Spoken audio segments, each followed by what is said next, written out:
से भी विभत्स अभया कांड के बारे में पूरी तरह जानकारी रखते होंगे। इस प्रकार एक ड्यूटी पर डॉक्टर को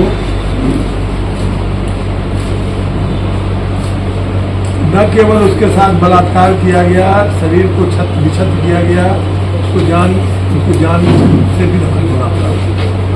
इस घटना को लेके पूरे देश में, खासकर बंगाल में जो स्थिति पैदा हुई, उससे पूरा देश उद्वेलित हो गया और अंत में इस घटना को बहुत गंभीरता से लेते हुए माननीय सुप्रीम कोर्ट ने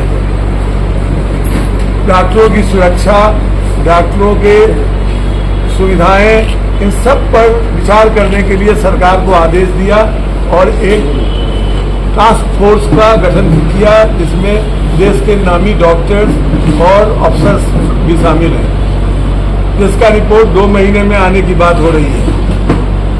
लेकिन इस बीच में सुप्रीम कोर्ट ने आदेश दिया कि मिनिमम जो कुछ कर सकती है सरकार, रिपोर्ट के आने के पहले मिनिमम क्या करना है, कैसे डॉक्टरों की सुविधाएं बढ़ा देना है, कैसे उनकी सुरक्षा को बढ़ाना है, इसके लिए मिनिमम डायरेक्शंस दिया सुप्रीम कोर्ट ने। और केंद्र सरकार को सुप्रीम कोर्ट ने कहा कि राज्य सरकारों के चीफ सेक्रेटरी और डीजीपी से मिलकर ऐसी व्यवस्था करें कि इस रिपोर्ट के आने के पहले डॉक्टर अपने को सुरक्षित महसूस करें।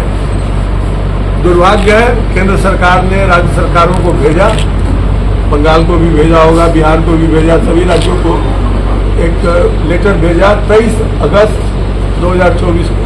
22 को सुप्रीम कोर्ट का आदेश हुआ था और उसके बाद ये जो केंद्र सरकार है 3 सितंबर और 18 सितंबर को 2 बार रिमाइंडर दे चुकी है राज्य सरकारों को, और वो लोग आज तक उस पर कोई कार्रवाई नहीं की। एक्शन टेकन रिपोर्ट मांगा जा रहा है, कोई कार्रवाई नहीं की। उसी ढंग से ये तो सुप्रीम कोर्ट का आदेश का हुआ, वहां पर जो हमारे जो सुप्रीम कोर्ट के आदेश के बावजूद भी जो हड़ताल नहीं तोड़ रहे थे हमारे जो छात्र, जो उद्वेलित थे युवा लोग, वो लोग सरकार के पास 10 सूत्री मांग रखे थे कि हमारी सुरक्षा के लिए, और वो 10 सूत्री मांग बिल्कुल सुप्रीम कोर्ट के आदेश के अनुरूप डुएबल है।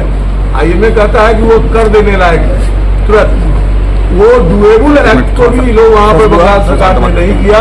इसका परिणाम है कि डॉक्टरों ने, चूंकि सुप्रीम कोर्ट ने कहा कि हड़ताल तोड़ो, तो डॉक्टरों ने अपने ऊपर जो है वो अपने मैंने इसको आत्महत्या से भी माना जाएगा खड़ा, कि हमको लग रहा है कोई दिशाहीनता आ गई है, अब हम लोग जान दे देंगे अपनी सुरक्षा के लिए और आत्मसम्मान के लिए।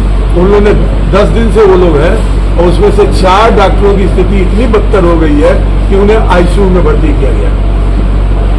आईएमए डॉक्टरों का एक बहुत बड़ी संस्था है और इस आईएमए के हमारे जो अध्यक्ष हैं अशोकन साहब, आरवी अशोकन, वो कलकत्ता पहुंचे 2-3 दिन पहले और उन्होंने जो वहाँ की स्थिति देखी, उसके बाद जो लड़कों का जो आक्रोश था, जो क्षोभ था, जो गुस्सा था, सबको उन्होंने जायज माना और उन्होंने कहा कि पूरा राष्ट्र आपके साथ है और राष्ट्र आपके साथ रहेगा। और इसलिए उन्होंने अभी तत्काल के रूप में इंटरीम रिलीफ, आईएमए का ये इंटरीम ऑर्डर है हम लोग के लिए कि आप लोग कम से कम 1 दिन का एक दिन का भूख हड़ताल लोगों के साथ कीजिए। तो जेडीएन और एमएसएन हमारी संस्थाएं हैं आईएमए की, जूनियर डॉक्टर नेटवर्क और मेडिकल स्टूडेंट नेटवर्क, उन लोगों ने जिम्मा लिया है कि हम शुरू करते हैं इसको।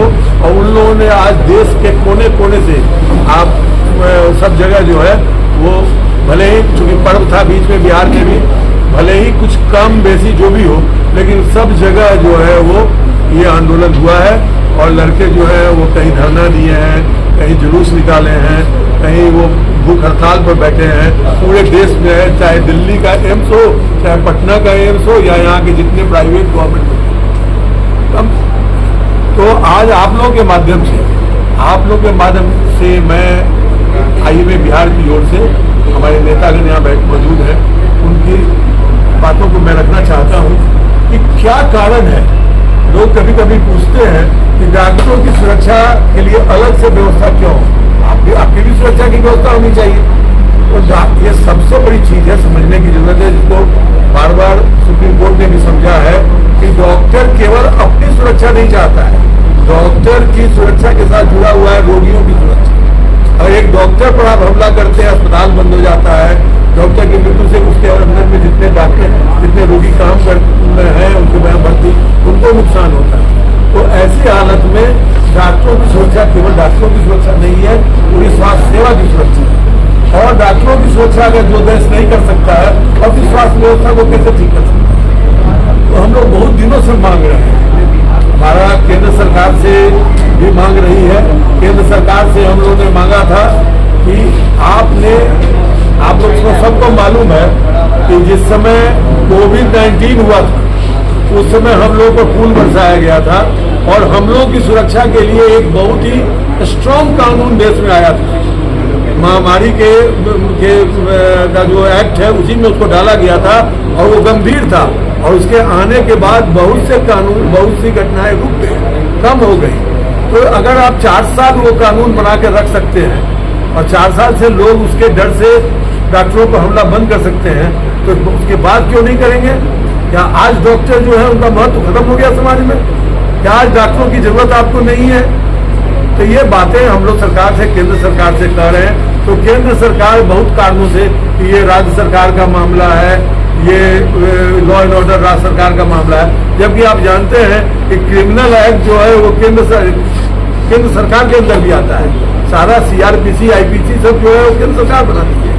तो हम लोगों का जो मांग है, जो जिस पर अभी भी केंद्र सरकार